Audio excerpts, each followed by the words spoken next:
Olá, galera do Literando! Hoje nós temos um convidado muito especial, Will Conrad. Ele é ilustrador e quadrinista da DC Comics e Marvel, assim, muito top. Então, me conta, Will, como que foi a experiência de trabalhar na DC, na Marvel? A experiência para quem gosta de quadrinhos e quem cresceu lendo quadrinhos, né, e especialmente quadrinhos da DC e da Marvel, é meio que trabalhar naquilo que a gente sempre sonhou. Então a experiência é indescritível, é muito legal. É muito trabalho, mas é muito bom. Como que é desenhar, falando agora do mundo feminino, como que é, tem alguma diferença em desenhar os personagens masculinos e femininos? Quais são essas diferenças, os cuidados que tem que ter? Porque estava tendo até uma polêmica sobre o uso das roupas das mulheres, tanto nos quadrinhos como nos filmes. Além das diferenças óbvias, anatômicas, né, que existem para os dois personagens, a forma como eu desenho um personagem masculino ela é um pouco diferente da forma como eu desenho um personagem feminino. Que normalmente são personagens que têm estruturas faciais e têm traços bem mais delicados do que os personagens masculinos. Me perguntaram já várias vezes, mas por que vocês desenham as personagens femininas mais sensuais e exageradas, com posições exageradas? A resposta que eu tenho para isso, assim, são várias, na verdade. Existem vários motivos. O primeiro deles, obviamente, é que até a década de 90, a grande parte a maioria do público que se existia para quadrinho era o quê? Eram adolescentes, crianças, adolescentes e adultos, né, do sexo masculino. Então existia, e na década de 90 tudo era exagerado, não só nos quadrinhos.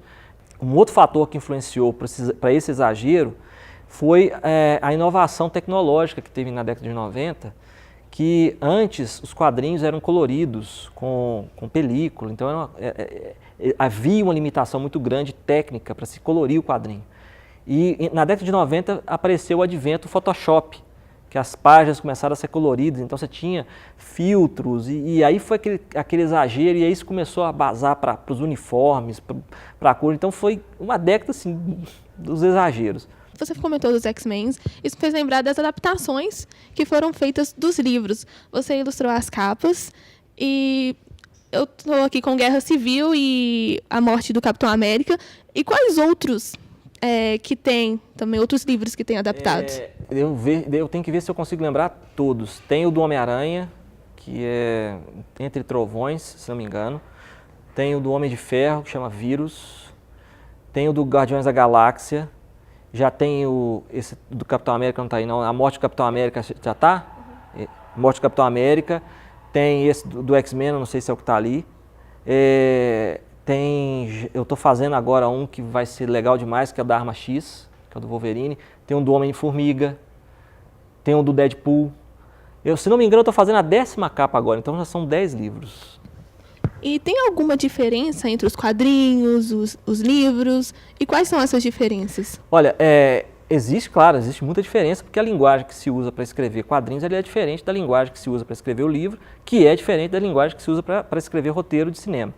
Então, o que eu faço é assim, eu tento procurar saber, pelo menos uma sinopse, se eu não tiver tido a oportunidade de ter o contato com o texto, né, do livro ou da revista, eu tento pegar pelo menos uma sinopse do que acontece dentro da história e procurar os pontos principais para traduzir aquilo na capa. Então, assim, a forma de trabalho minha lá no estúdio é a mesma. A diferença que se tem por exemplo, aí já é a parte editorial. Porque aí, por exemplo, quando você vai fazer o livro, tem a forma de aprovação, a forma como eu tenho que entregar esse trabalho é um pouco diferente. Então, o trabalho é o mesmo, só o formato é que é um pouquinho diferente. E dentro dessas capas, teve algum personagem que você nunca tinha desenhado? Teve, por exemplo, os Guardiões da Galáxia eu nunca tinha desenhado. Eu já tinha lido, eu gostava do personagem, mas nunca tinha tido a oportunidade de desenhar. O próprio Deadpool eu nunca tinha desenhado. Então é legal você pegar personagens assim com o qual eu nunca trabalhei, é bem interessante, porque é um desafio a mais. Você tem um projeto seu que você gostaria de levar para frente, que você gostaria de fazer?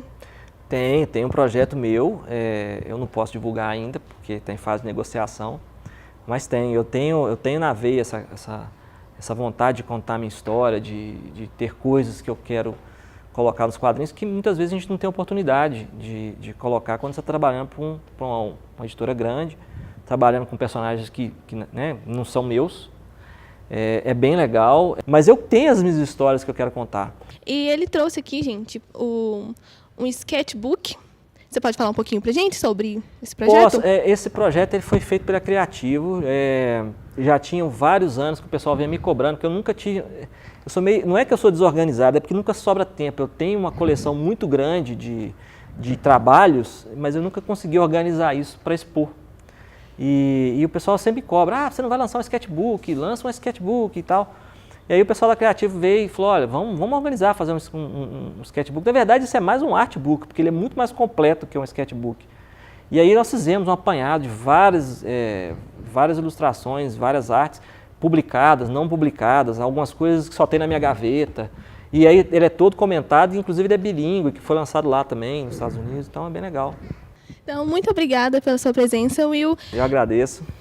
E, gente, não esquece de assinar o canal. Nós já fizemos uma entrevista na Bienal do Livro com o Will, também está no nosso blog. A descrição vai estar aqui embaixo, o link vai estar aqui na descrição do vídeo. Então, não esquece de assinar o canal, de deixar um comentário e tchau!